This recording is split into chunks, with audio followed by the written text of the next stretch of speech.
औज़ुबिल्लाहिमिनश्शैतानिर्रजीम बिस्मिल्लाहिर्रहमानिर्रहीम। अज़ीज़ तलबा अस्सलामु अलैकुम। उम्मीद है आप सब लोग खैरियत से होंगे। अल्लाह पाक आपको ज़िंदगी के हर मैदान में कामयाब करे और आपको अपने घरों में खुश और आबाद रखे, आमीन। आज हम आपके सिलेबस में जो ये शामिल है जुमले मोतरज़ा, इसके हवाले से गलत फ़िक्रात की दुरुस्ती देखेंगे। सबसे पहले हम देखेंगे कि जुमले मोतरज़ा होता क्या है। जुमले मोतरज़ा ऐसा लफ्ज़ या जुमला होता है जो वजाहत के लिए लिखा या बोला जाता है। इसके होने से या ना होने से जुमले में कोई फ़र्क नहीं पड़ता, अलबत्ता इसके ना होने से बात में एक कमी का एहसास होता है। जैसे वो बात नामुकम्मल होती है कि हम उसको, जुमला तो मुकम्मल होता है लेकिन हमें ये एहसास होता है कि इसमें किसी चीज़ की कमी है। ये जुमला अगर इसमें होता लफ्ज़ तो हमें उसकी सही समझ आ जाती। जैसे है ये काते बुरहान, तो ये काते बुरहान जो है ये मिर्ज़ा असदुल्ला ख़ान की किताब है। अगर ये जो ब्रैकेट में मिर्ज़ा असदुल्ला ख़ान गालिब की किताब अगर ना लिखा हो तो ये जुमला ऐसे होगा कि काते बुरहान का ताज़ा एडिशन शाये हो गया। जब सिर्फ आप यही पढ़ेंगे कि काते बुरहान का ताज़ा एडिशन शाये हो गया है तो जुमला तो वह मुकम्मल है, लेकिन चूंकि हमें पता ही नहीं है कि ये काते बुरहान है ही क्या, तो जब उसको हम ब्रैकेट में उसके साथ लिख देंगे कि मिर्ज़ा असदुल्ला ख़ान गालिब की किताब, तो फिर हमें वो जो है एक जो तशनगी का एहसास होता है, कमी का एहसास होता है, वो नहीं रहता। तो ये जुमले मोतरज़ा है कि ऐसा जुमला या लफ्ज़ जो वजाहत के लिए लिखा या बोला जाता है। अब जो दर्ज वाला मिसाल है, अगर हम ब्रैकेट में लिखा हुआ जुमला ना लिखें तो वजाहत नहीं हो पाती।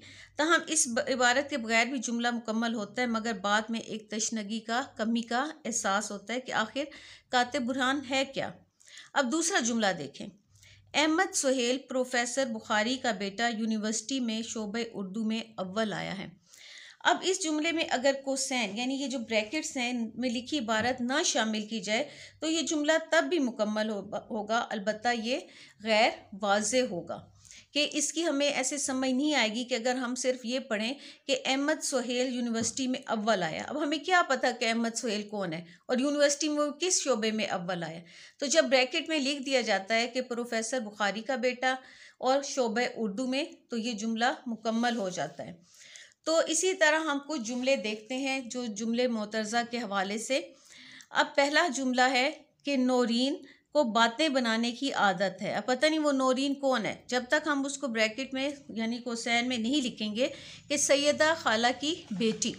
इसी तरह हकीम मोहम्मद सईद पाकिस्तान में हमदर्द लेबॉर्ट्रीज़ के बानी और मुंतज़िम थे। अब ये जो हमदर्द लेबॉर्ट्रीज़ है, दवाखाना है, उसके जो बानी हैं वो हकीम मोहम्मद सईद हैं। तो ये उनका वक्फ यानी उसका दायरे का, ये उसका नाम उसके साथ लिखा जब तक नहीं होगा तो पता नहीं चलेगा कि हकीम मोहम्मद सईद कौन थे। इसी तरह मौलवी अब्दुल हक ज़िला मेरठ यूपी के एक गांव हापड़ में पैदा हुए। अब मौलवी अब्दुल हक जो हैं वो बाबाए उर्दू के नाम से मशहूर हैं। उनके बारे में बात हो रही है तो वो उनका जो है ब्रैकेट में लिखा जाएगा वजाहत के लिए। इसी तरह सजाद हैदर यल्दरम अफसाना नवीस्ते का नया अफसानों का मजमुआ जो है ख्यालिस्तान शाये हो गया है।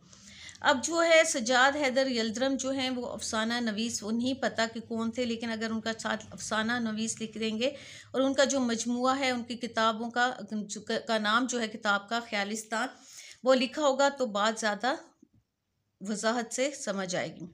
इसी तरह गुबारे खातिर मौलाना अबुल कलाम आज़ाद के खतूत का मजमुआ का ताज़ा एडिशन मार्केट में दस्तयाब है।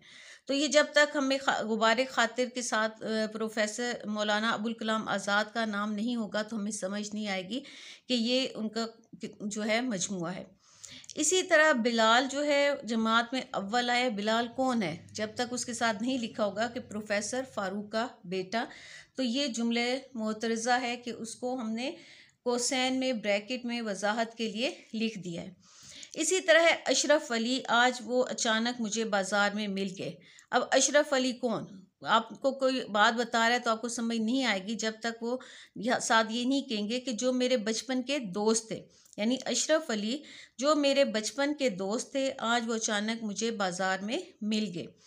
इसी तरह अल्लामा इकबाल, उनके साथ उनकी जो शायर मशरिक़ उनका लक़ब है, का मज़ार लाहौर में है।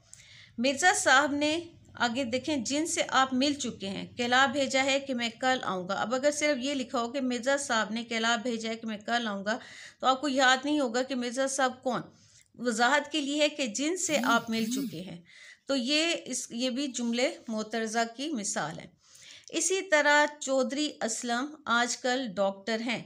तो चौधरी असलम कौन? जो मेरे हम जमात थे। इसी तरह अवाम ने उसे अपना नुमाइंदा चुन लिया, अगरचे वो नाअहल था। तो ये वजाहत के लिए जो है ये कोसैन में लिखा हो जाएगा। अहमद फराज एक अच्छे इंसान थे। अब अहमद फराज कौन? जब तक उसके साथ लिखा नहीं होगा कि उर्दू के मशहूर शायर। इसी तरह शाहिद आफरीदी जो क्रिकेटर हैं, शाहिद आफरीदी खेल में जारहाना अंदाज के लिए मशहूर है, यानी क्रिकेट का खिलाड़ी। इसी तरह तारिक साहिब जो सर सैयद कॉलेज में पढ़ाते थे, उनका इंतकाल हो गया। या सिर्फ ये लिखा होगा ना कि तारिक साहब का इंतकाल हो गया है, तो सुनने वाले को समझ नहीं आएगी कि कौन से तारिक साहब। तो वो जो सर सैयद कॉलेज में पढ़ाते थे। इसी तरह मेरा कलम कहीं गायब हो गया। मेरा कलम जो मैंने कल ही ख़रीदा था कहीं गायब हो गया। अगला देखें, डॉक्टर जावेद इकबाल जो अल्लामा इकबाल के फ़र्जंद हैं, यानी जो उनके अल्लामा इकबाल के बेटे थे, डॉक्टर जावेद इकबाल अदालत उज़्मा के जज थे, यानी सुप्रीम कोर्ट के वो जज थे। मीर असर ख्वाजा मीर दर्द के छोटे भाई शायर थे। ये ख्वाजा मीर दर्द खुद भी बहुत मशहूर शायर थे, तो उनके जो भाई थे छोटे मीर असर, वो भी शायर थे। तो अगर मीर असर शायर थे तो हम इतना मीर असर को नहीं जानते जितना हम ख्वाजा मीर दर्द को जानते हैं। तो मीर असर की वजाहत के लिए आगे से कि वो कौन थे, वो ख्वाजा मीर दर्द के छोटे भाई थे। उनके बारे में बताया जा रहा है कि वो शायर थे। तो ये जुमले मोतरज़ा की मैंने आपको काफ़ी ज़्यादा जो है मिसालें बताई हैं। उम्मीद है आप लोगों को समझ आ गई होगी कि जुमले मोतरज़ा क्या होता है, कि ऐसा लफ्ज़ या जुमला जो वजाहत के लिए लिखा या बोला जाता है। वजाहत जो कोसैन में या ब्रैकेट में दी जाती है, जैसे ये सारे जो हैं जुमले जो ब्रैकेट में दिए गए हैं वजाहत के लिए, तो ये जुमले मोतरज़ा हैं। यानी इसके होने या ना होने से जुमले पर फ़र्क तो नहीं पड़ता, अलबत्ता इसके ना होने से एक कमी का एहसास होता है कि जब तक हम उसकी वजाहत नहीं करेंगे तो वो जुमला जो है वो ऐसे अधूरा अधूरा सा लगेगा, कि उसकी वजाहत जब कर देंगे तो वो अगला सुनने वाला जो है उसको सही तरह उसकी समझ आ जाएगी। तो ये आपका जुमले मोतरज़ा के हवाले से जो है अक्सर ये आपको आ जाता है, इसकी तारीफ़ भी आ जाती है पेपर में। इसके अंदर से जो है आपको MCQs भी आ जाते हैं। तो उम्मीद है आप लोगों को जुमले मोतरज़ा की तारीफ़ और उसकी जो मिसालें हैं समझ आ गई होंगी। आपको ग्रामर में, उर्दू कवायद में कोई भी मसला है, कुछ भी आपको समझ नहीं आती है, तो आप कमेंट सेक्शन में मुझसे पूछ सकते हैं। आप जब भी आप मुझे कमेंट करेंगे मैं आपका ज़रूर उसका जवाब दूंगी। आपको जो भी आपको मसला होगा वो मैं इंशाल्लाह उसको हल करने की कोशिश करूंगी। अगर आप मेरे चैनल पर नए हैं तो मेरे चैनल को लाइक करें, सब्सक्राइब करें और अपने दोस्तों में शेयर भी करें, और साथ ही बेल आइकॉन का बटन भी दबा दें ताकि मेरी हर आने वाली नई वीडियो का नोटिफिकेशन आपको बर वक्त मिल सके।